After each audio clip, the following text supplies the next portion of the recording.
Afternoon. Hello. Hello.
Right, it's 3 minutes past. Let's get started. So welcome everybody to the July 8 SIG Multicluster call.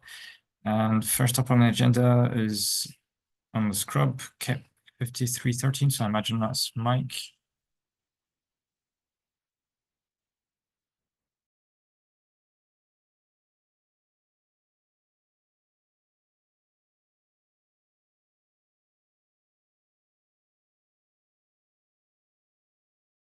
I think Mike left a message on the channel that he's not here today. All right, because he's connected on the call. Let's see.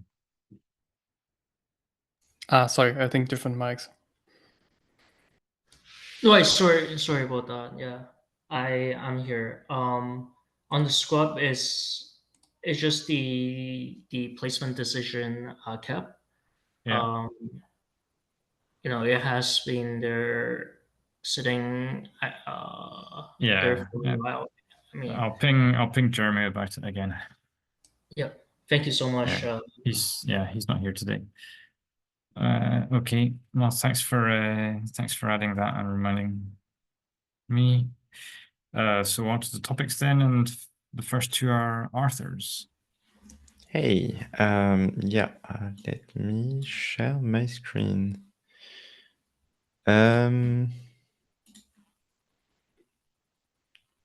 Let's go with...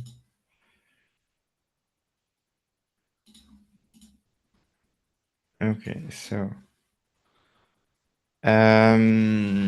yeah, so the first topic is about service import conditions. Just as a tiny reminder, we also have the same like thing on the service export to just like formalize the existing conditions. So the field exists on service export, but we want to formalize them. So don't hesitate to take a look at those.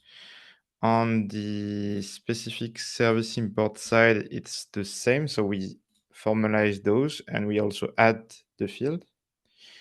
The on the service import side, so the reason it was not added before is that there was no kind of use case. But when we try to add dual stack support on Cilium and Submariner, we recognize that might be some weird cases where this might be useful to say to the user, hey, there is a problem currently. So the example is, for instance, you have an IPv4 only cluster and you are trying to import an IPv6 only service, things like that. And we also have another use case on Cilium that is appearing and contributed by Microsoft, which is that potentially we want to mark some namespace as not global. So whenever you will create a service export in a non-global namespace, it would shout at you, hey, this is not correct, or export and import actually. Yeah. So yeah, that's about it for the service import / service export condition. Do you have any remark, comment? I don't know. Yeah. So it's not clear to me for the second use case you mentioned. If the namespace has been marked as non-global, wouldn't the expectation be then that the service export gets a failed condition and you never get to the service import stage? Right, but you can. So there is both. You will. So basically, another cluster could export the service, but on your Okay, cluster so you this are is marking locally, right? Yeah. Okay, so the namespace is marked locally. Yeah, as non-global, but that's not shared, right? Yeah, it would be something like that you add on a namespace, and you could put false, yeah, which is described here, and we basically disable everything. And there's also, it's not only for services, we also have other optimizations because we are sharing identities in Cilium and all of that, but we want to make it consistent across everything cluster mesh wise, let's say.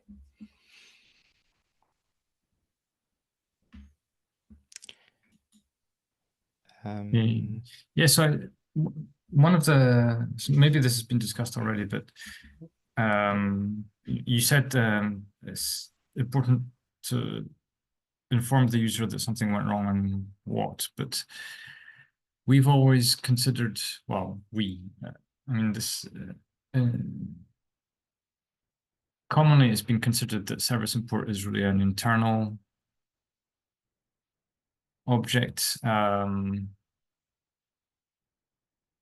because the user never manipulates them directly, in theory.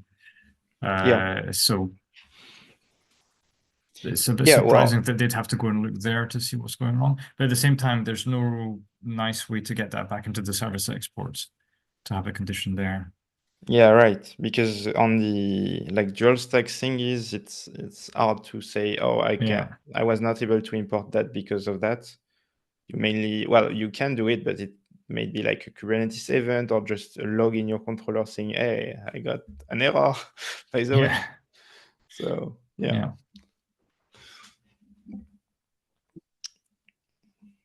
But yeah, indeed. Well, on the Submariner side, Tom is here actually, so I don't know if you want to say a few words, but I guess I said what you wanted to have, but I think you might even have some other use case on service import condition. You are still on the brink of, oh, okay, should I use it for that or something like that?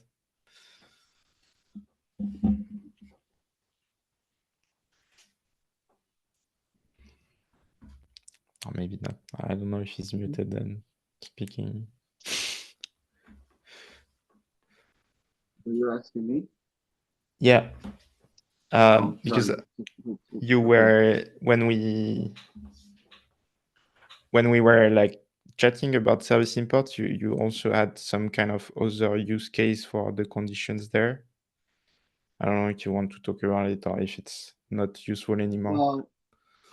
Well, I think that had to do with the service export conflict condition. Trying to communicate. Sorry, we can't hear you very well. Sorry, can you hear me now? Possibly, yes. It sounds like it's a different microphone than you might be intending to use.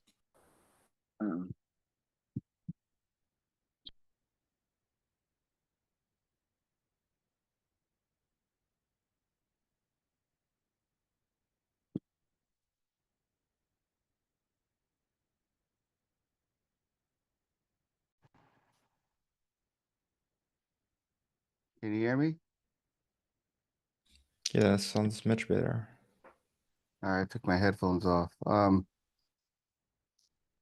I think this may have to do with the conflict condition for us at Submariner, like because we don't have the central controller trying to communicate information about conflicts from every cluster, doing that through the service import, but that's not that's wouldn't really work. Cause I don't think that's a way we would do that. I think we have a better way to do that.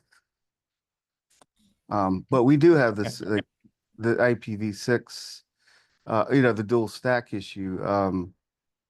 Theoretically, I mean, Submarine or maybe any implementation would have the same issue if you're importing a cluster, a service, say it's, I don't know, it's IPv4 only, but the cluster is IPv6 only.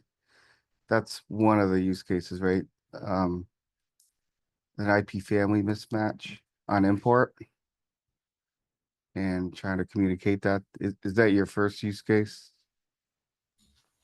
Yep. Yeah. For us too. I mean, that would happen with Submarine. It'd probably happen with any implementation, really. But again, as Steven said, I don't know how visible that would be to the user, to the end user. It doesn't hurt. I mean, to put a condition on there. But would you distribute that condition? Like, I mean, if each cluster has a copy of the service import, right? Or depending on how you do it, but would you distribute that to every cluster as well? I mean, maybe that's outside of the scope. The way we distribute the service export conditions, right? Put it on every service export so that to make it more visible. Would that also apply to service import conditions? Well, as currently phrased in the caption that I'm proposing, it's not. It's more like a local thing. But I mean, if you have use case that you would want to do that, I guess you could. Yeah, I'm just saying for consistency. I mean, we had a long discussion about that last week.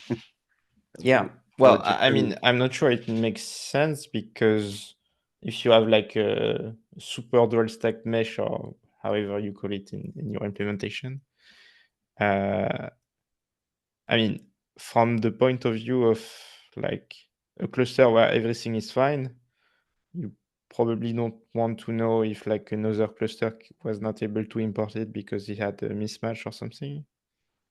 I mean, doesn't for export it makes sense, but for import, I mean, think not. I don't know. I mean, I don't know. Yeah. I'm just playing. I'm just mentioning it. I mean, whether that's right. across the whole cluster, it's still a distributed service. So, and there's like, this could be a case where one cluster couldn't import it or, properly. Well, for export, you have the global consistency that, is pushing toward doing this. But for imports, I mean, it doesn't work locally on a cluster that is not exporting anything. So no, but for the perspective of the exporting clusters, I couldn't export it to all clusters in this case. I don't know. I mean, you could. It depends on how you want to look at it. Okay. Really. Yes. Okay, we don't have this problem in Cilium, but I guess if you have something like that and you were not able to propagate the export or something, it would be like a different thing. Depends how you look at it, I guess. Yeah. Yeah, it's not really. It's not exporting the service export object, but the user creates a service export object because they want to make the service available everywhere, and because of conditions that are revealed on the service imports side of things, the service isn't. So that's why it feels like a service export condition would be, well, there's a case to be made for it, I suspect, but the implementation would be quite a bit more difficult. And the other way of seeing it is that it's only about why can't this local cluster not consume this service?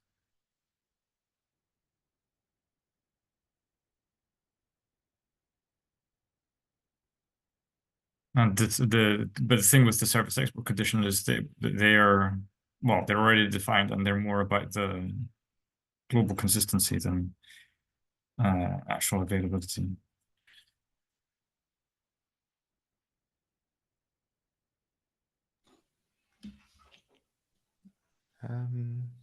Maybe we can move on the other topic. I think for Yeah. this one, we just need Well, before more we move on, reviews. though, yeah, Oh. more reviews, and especially on 112, I think it's worth people taking a look at them and seeing if the conditions they care about are there. Yes. Yeah, we have many. So right now we have some accepted one, which means like it's accepted, so it's like theoretically valid locally, like you can export it. There is one, the comment is, which is exported. So did you push it somewhere else, basically? And the other one is, do you have a conflict, essentially? So there is like all the cases that could theoretically happen, and no conflict if you don't have any. So yeah, please comment if you are into MCS and you are interested by that, because your implementation will change. So, well, in the long run, this is only deprecating the old field. So we probably want to, like, we'll do a smooth transition, probably, like the conformance test will accept the old things and all of that. So yeah, but comment in the PR. We already kind of discussed, it was brought up a few times by Tom, and I don't know how to pronounce his name, but Seeing Lin. I probably butchered it. Sorry for that. But yeah, both brought up that. So please add your concern in there.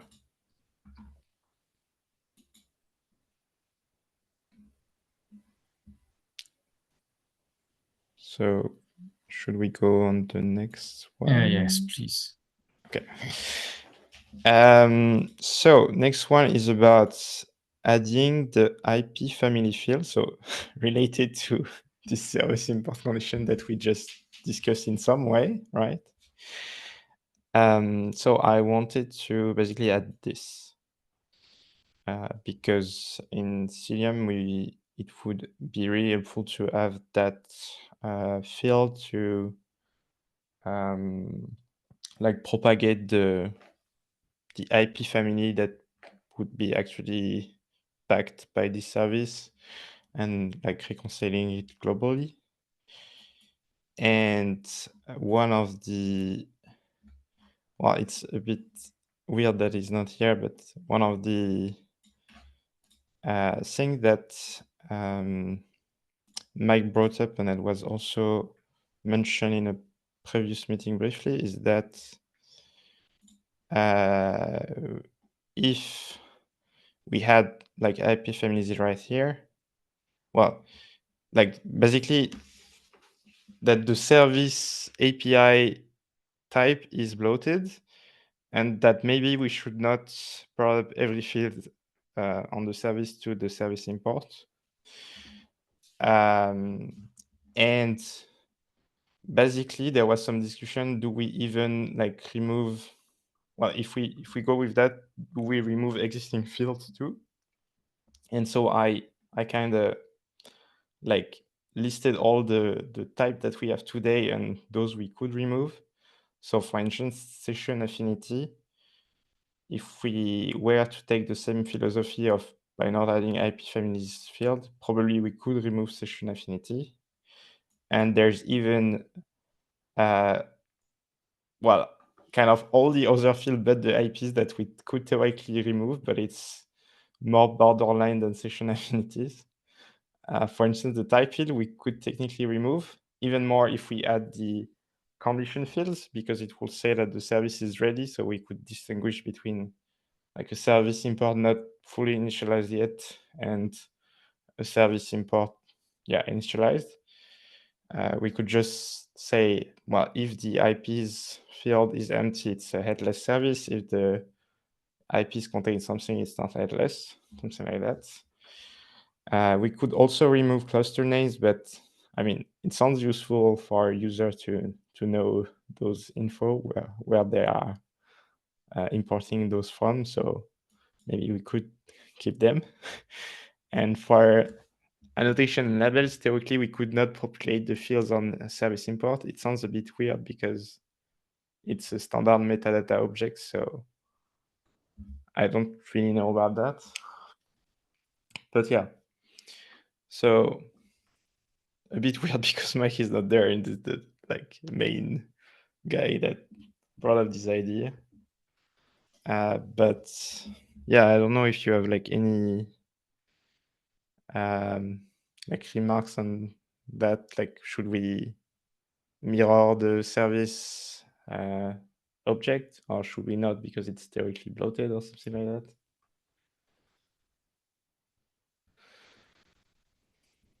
Or no opinion that works too?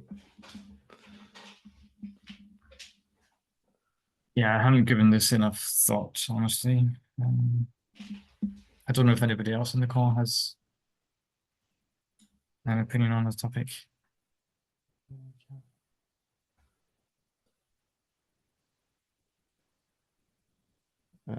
There's John that said something. I'm still reading it, but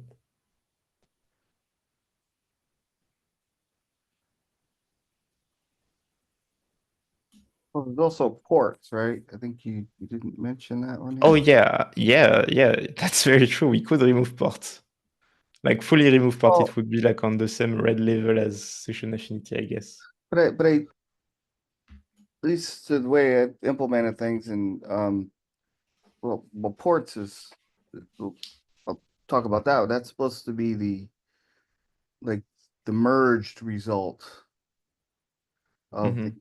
I mean, that's how I take these fields. It's the merged result of all the service exports, wallet clusters.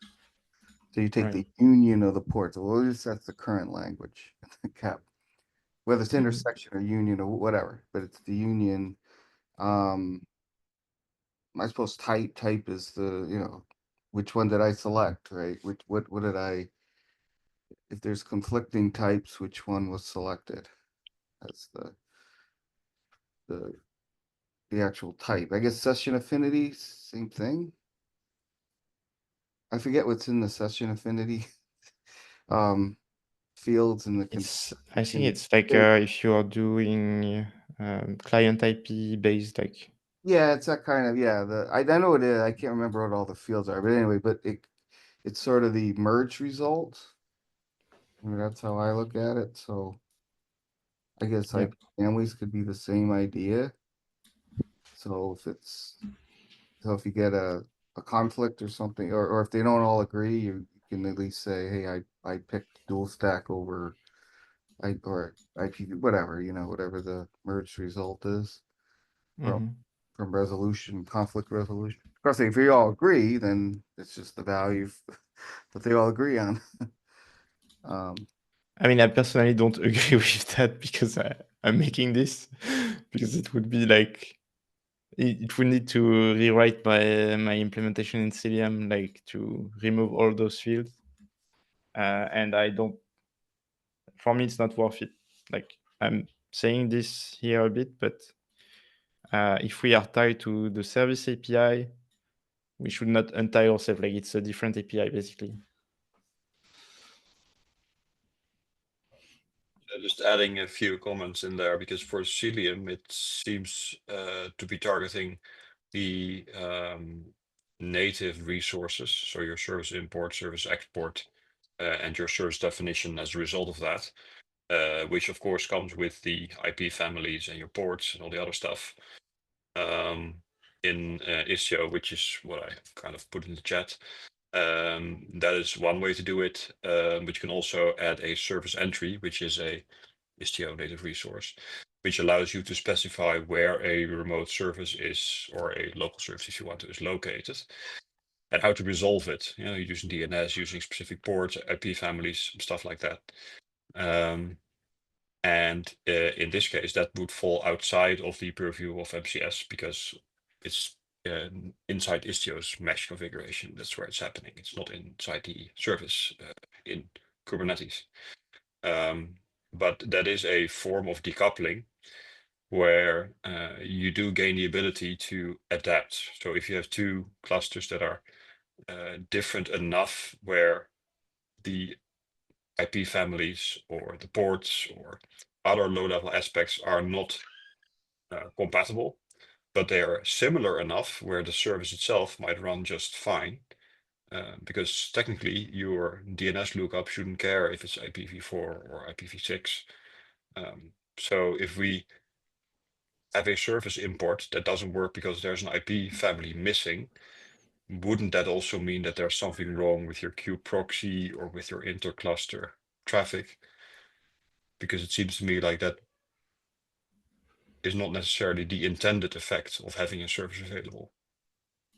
Right. So I mean, I had another example. I think this illustrates a bit. Wait, does it? I presented this a long time ago, but basically you could have some like scenario where you have some dual stack cluster, yeah, and you're exporting an IPv6, and you mesh it with an IPv4 only cluster, and you are trying to import this IPv6 only cluster. We don't even have to need that, but yeah. So this scenario essentially, and I think for us it should fail because well, there is no backend, and I think we want to have a situation where you need to be able to import something where you can address all the backends, so that you have this consistent global consistency thing, basically. Right, but isn't that also a side effect of having the service imports and definition of the service being somewhat tied to the CNI? So should a service care what the CNI happens to be, or should it not care? Because in this case, if you import a service, the targets, they might live in a different cluster.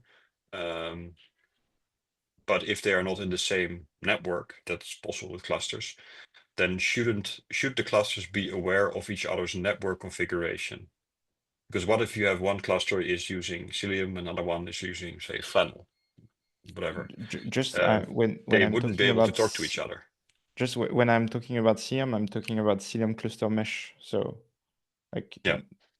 Well, it would be the same if you have like Submariner running on Cilium or Flannel or whatever. They also have this same thing,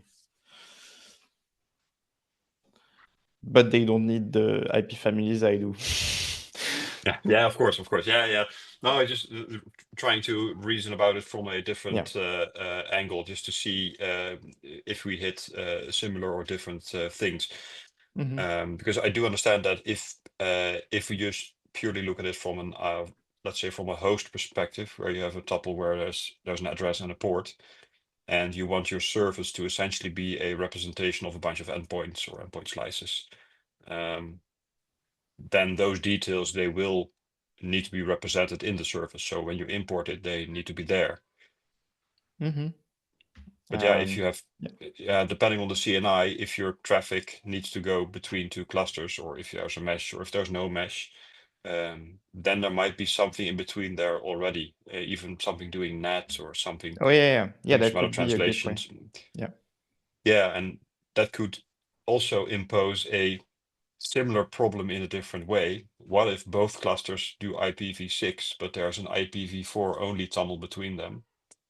So the packets don't arrive in IPv4 traffic and they have to be translated back by the cluster. I mean, I've seen all sorts of weird scenarios where you do need to be able to inform the cluster what the source did or what the source intended and what the import should expect instead of the intended configuration.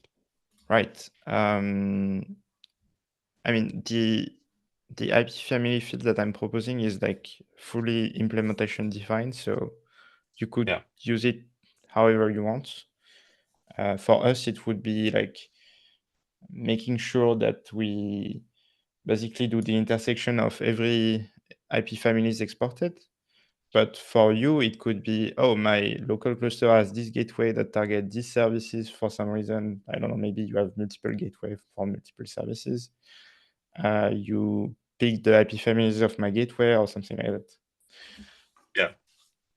Yeah, because when I was reading this, I was thinking if you have an east-west gateway, that is the only way for intercluster communication. Then you would export your service not based on the local service specifics, but on the gateway specifics, network-wise. So then you would have to, because otherwise the cluster will try to talk to the, from its perspective, remote service on an unsupported IP connection, because the gateway might not speak it. But yeah, that is something that, because if the IP families, because this is service and service export. Oh, this I is didn't see only the service service import. Oh, it's at the bottom. Yeah. No, I was reading the comments and I stopped reading too early. But yeah, you know, the lines above it, the 514, it only mentions the service export, but of course below it's the service import. Yeah. So on the import side, that would essentially also work as an override. So if an implementation would have the need to say I only accept some specific flavor, then it would be up to them.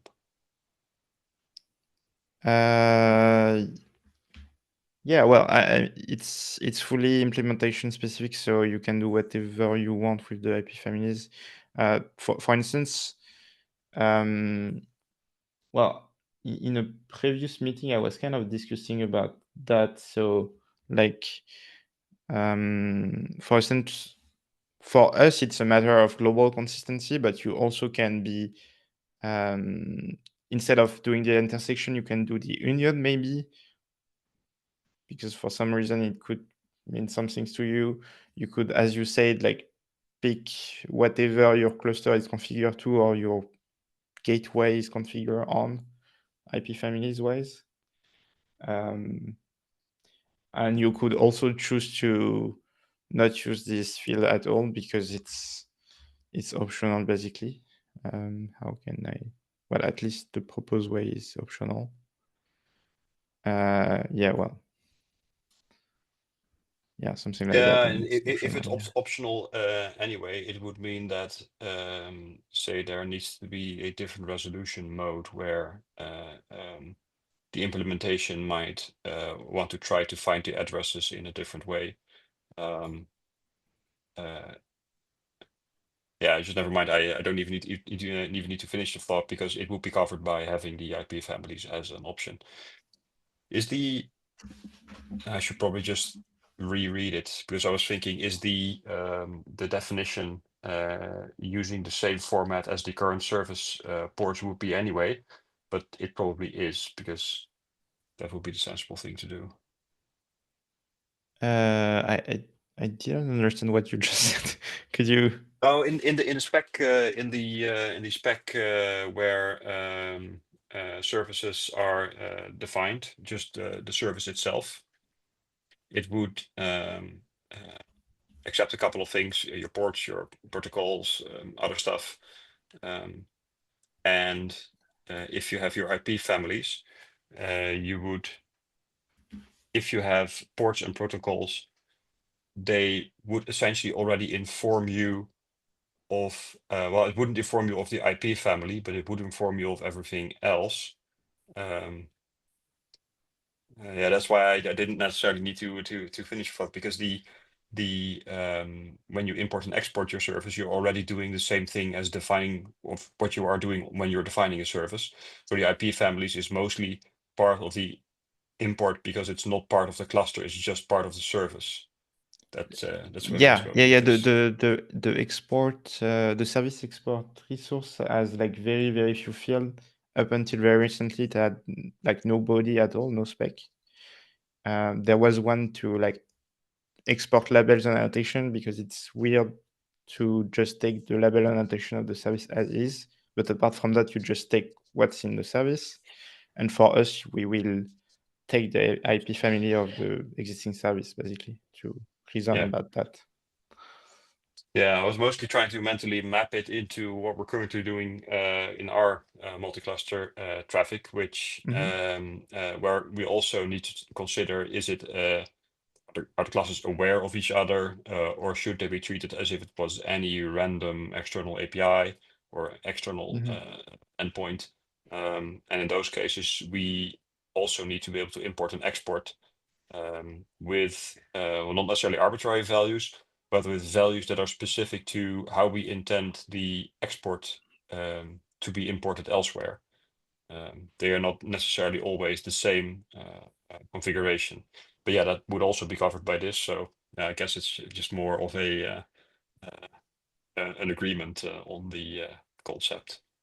Yeah, well, I mean, I think the main disagreement is, should we follow or not the service object for service import? I think it would like be super cumbersome for both Cilium and I think Submariner, but I don't want to say it because you are there. But I think if we were to remove everything but the IPs there, you would not be super happy, right? Yeah, I think so. Well, Submariner Okay. doesn't use those, the port, like we, again, all that information is supplied by the clusters distributing their endpoint slices, so the IPs and the ports. Well, you're not proposing removing the IP field, but yeah.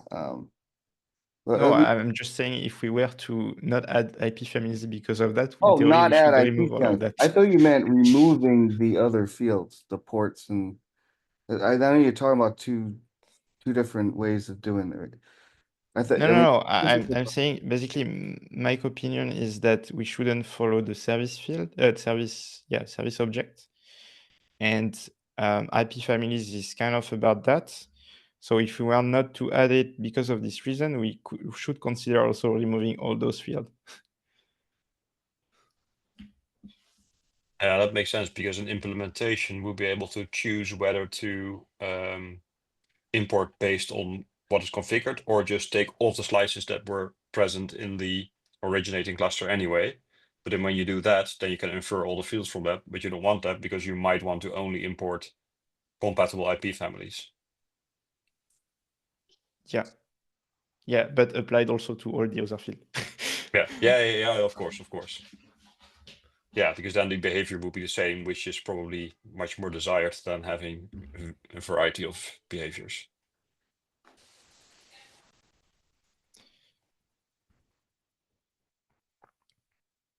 Yep. So I don't know if you want to maybe let some time for this discussion.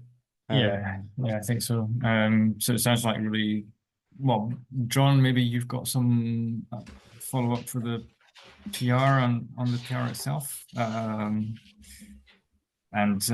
well, obviously we need Mike to have a chance to answer. Yeah, exactly. Yeah, because his last comment was that he needs to think about it more. So. Yeah. So MJ. if you want to talk about kubebind again. Yeah, so last time we had a discussion, it was bit rushed one. So basically me and Marvin wanted just to follow up on this. I think most of the people been on the last week's conversation too, so do we need to like recap it a bit, or can we just jump directly to the questions there from the last week? Let's jump to the questions, and if anything needs to be clarified, we can address it then. I can move them from the back discussion. So is Marvin around? Yep, I am. Yeah. I think one of the questions was around it being related to Crow. Maybe like there were some questions on the meeting notes. I'm not sure if we discussed that last time. No, we didn't. Like I think most of these appeared after the meeting. Okay. I like- did put something in the chat about Crow, so that's probably where it got started.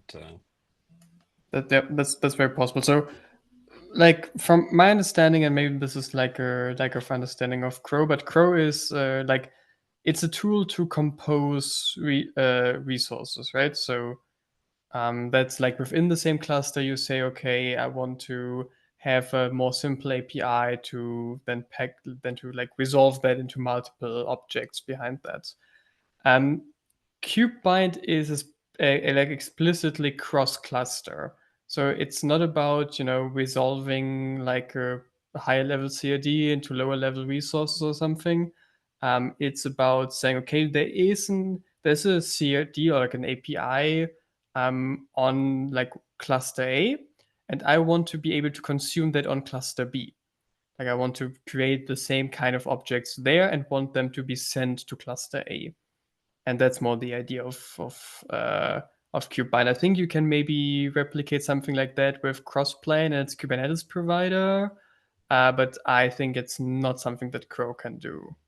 And we're explicitly thinking about the handshake initially, like how do you like basically get access to cluster A in the first place?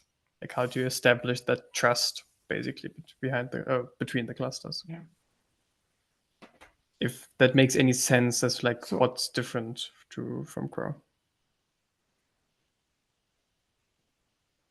Yeah, I think that makes sense. I don't really remember who else was in the chat, but we came to the conclusion that it's, or at least of the opinion that Crow was the behavior, making aggregates or composites.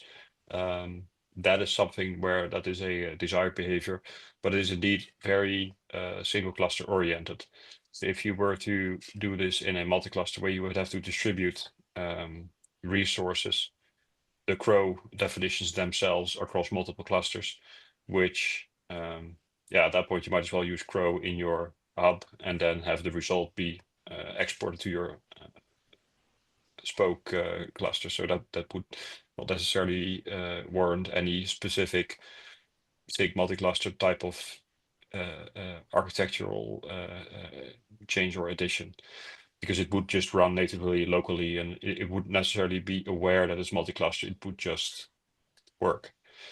So that definitely makes sense. That would be different from how you would do that with Kubebind.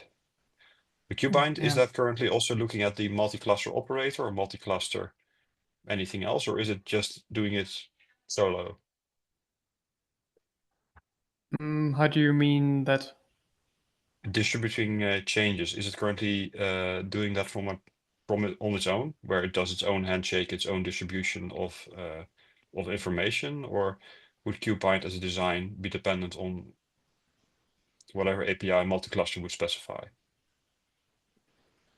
I mean, so Kubebind has its own set of APIs. So in that sense, it would be independent, I think, from other API sanitization projects. And maybe this is also something to say, like, we're not bringing this to SIG multi-cluster to say, like, okay, this should now be, the API to share APIs across Kubernetes cluster. Like, we're very much aware that it's like in a super early stage and that, it's not the time or place to say like, okay, this should be the blessed API or something, but just basically looking for a group that, shares the kind of, well, I guess, approach to multi-cluster topics, and basically just looking for like a home where we can like collaborate better with people and build this. And obviously it would be great if at some point it became standard, but like very much not at that point at all. Arthur, you have your hand up.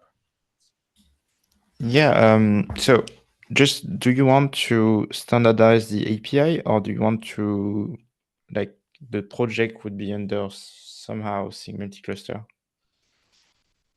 Because I think those are two different goals. I'm not sure what your aim is. I think our primary aim right now is to like see if SIG multi-cluster would like to adopt the project.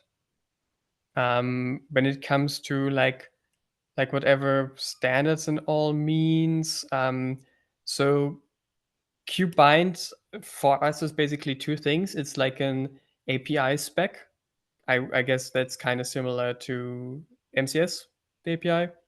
And reference implementations, like a reference client and a reference backend, basically.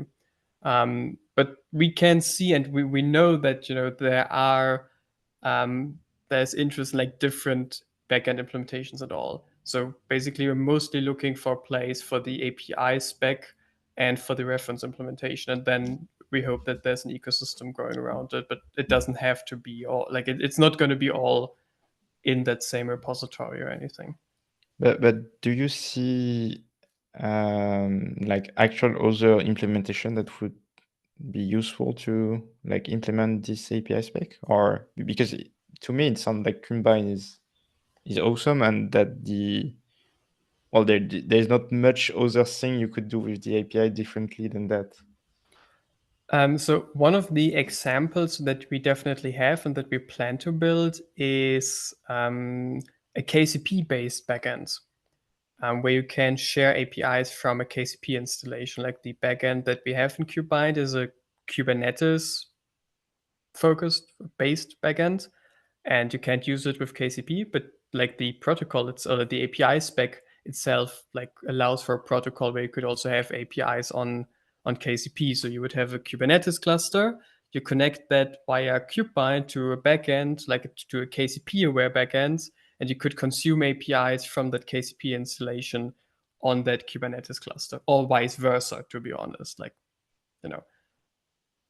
kind of creating this interface between KRM speaking projects.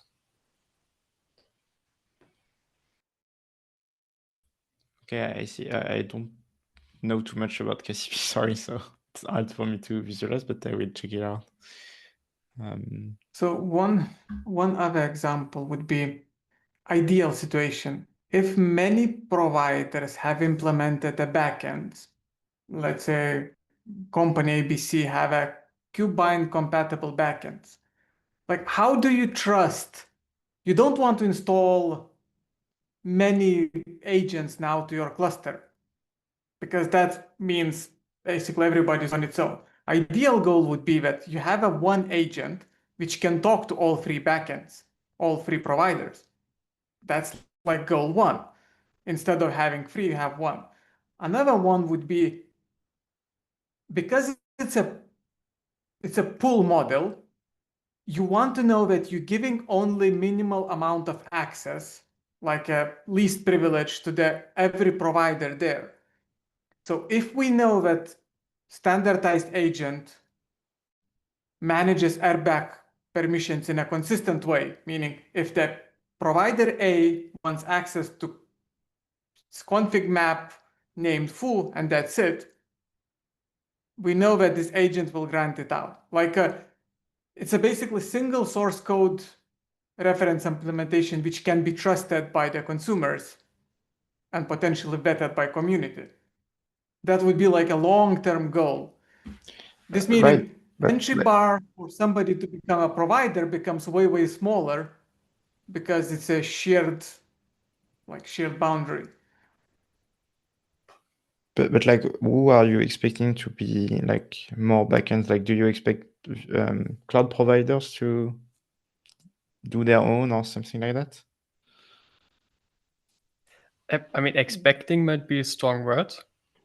But they would be one of the target audiences for backends.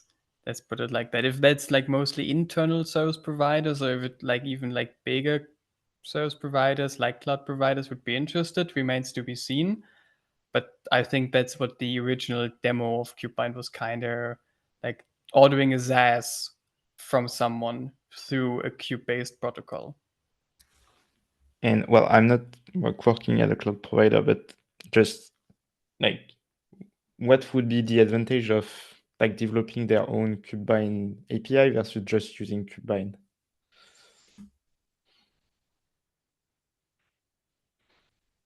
But like this is the main stuff. Like if you want to use Kubebind as like an example backend, you could just pick it and use it. Mm-hmm. But this implies you are back. Your service is like a Kubernetes native. Somebody could write a backend which talks front API Kubebind. Backend is Amazon API. Means it's just implementation. I think both are valid use cases. It's just a question where the company wants to go. Yeah, but like what they would be able to do differently and what advantages they would have over just using Kubebind.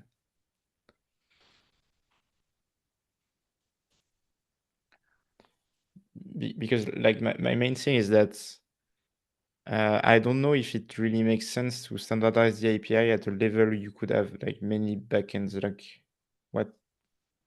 It's a bit It's unclear like to me. the backend itself. I think we may be just clinging too much on that backend itself. The backend in the layman terms is a Kubernetes API from which you can sync object to your cluster and sync something back. That's it from the backend perspective.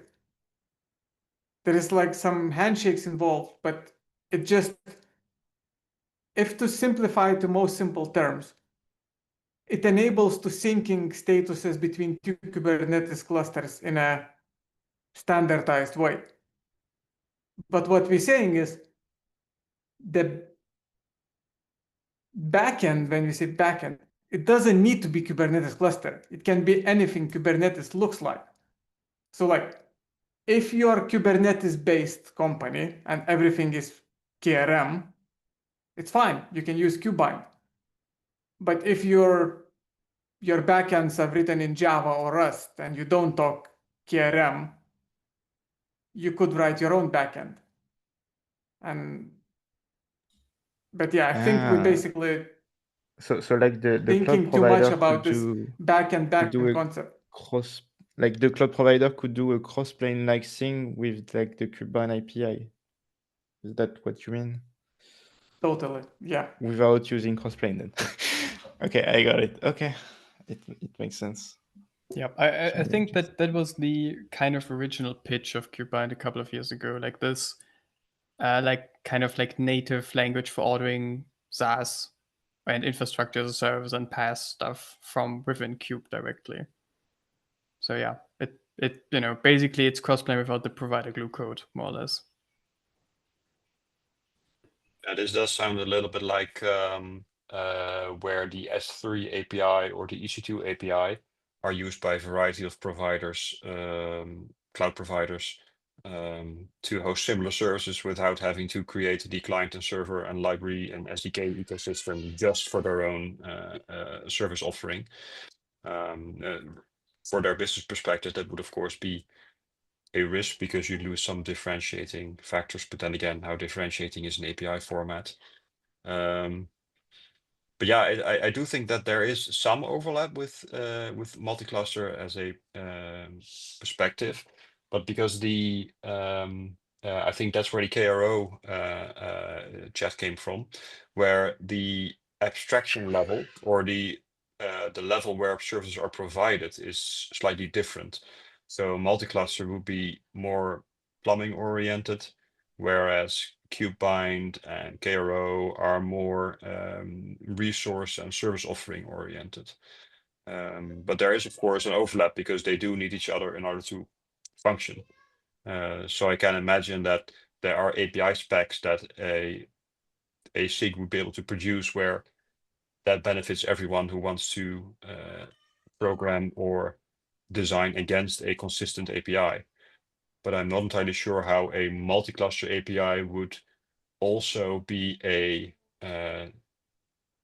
standardization for service offerings, because essentially it's a producer-consumer model where you have a standard API and your service provider is the producer, you as a customer would be the consumer, and your standardized API would give a customer the power to move wherever they want, which for a supplier would be somewhat risky, but it would be consistent everywhere.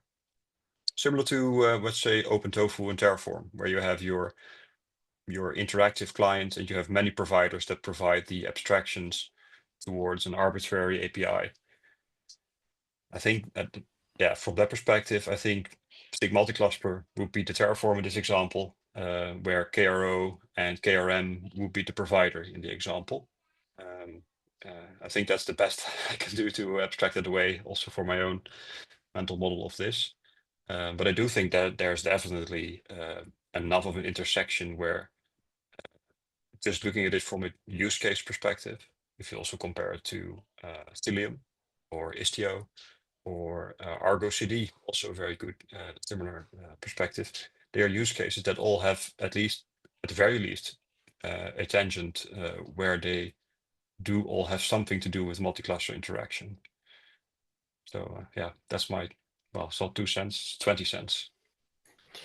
Maybe just to add one thing, because you made some important differentiation that I want to iterate on. So like what Kubebind basically does, it doesn't define what the virtual machine should look like or a database should look like, all right? Like that's still like up to like what kind of like resources you want to expose. Like it doesn't make any assumptions about that. The main focus on Kubebind is like the plumbing of how do I get an API schema that's defined on cluster A accessible from cluster B. So like in that sense, maybe it's also like more on the plumbing layer than, like you can then build common standards on top of that if you like so choose and if you get everyone onto the same table. But yeah, it's just like the plumbing that you would even need to have that kind of conversation, basically. Yeah, it would be a multi-cluster API extension, essentially. Yeah. So Yeah, In I'm conscious theory, about you time. could distribute that as a CRD, but yeah. Yeah, just an interest. Well, we're running out of time, and I do think, so there's similarities with the other APIs in SIG-MC, but with a fairly reasonably unique approach and set of use cases. So I do think there's value in the project. Just thinking of sort of standardizing the APIs as well, one thing that springs to mind for me is that this feels like, well, it's sort of similar in a way to the work API, and syncing objects around is something that multi-cluster providers tend to already do. So I could see one scenario where there's Kubebind, the reference project, but perhaps the resulting API that once it ends up being standardized could also be implemented by multi-cluster providers.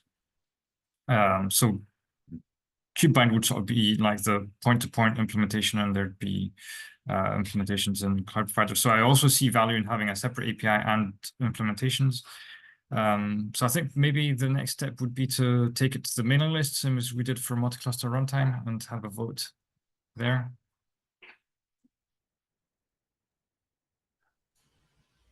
That would be awesome. And if you have like any further questions, if you like want to see more of the APIs or something before anyone makes a decision, we're happy to like delve deep into these as well.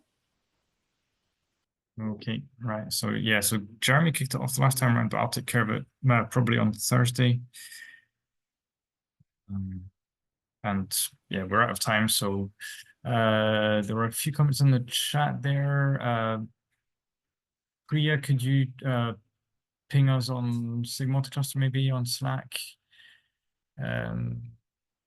And yeah, that's a good point, John, about separating out distribution of changes versus distribution of trust. So thanks everybody for all the discussions today, and have a good rest of the week, and see you next time on SIG Multicluster. Thanks, everyone. Cool, And thank you. thanks for being involved. Thanks. Bye.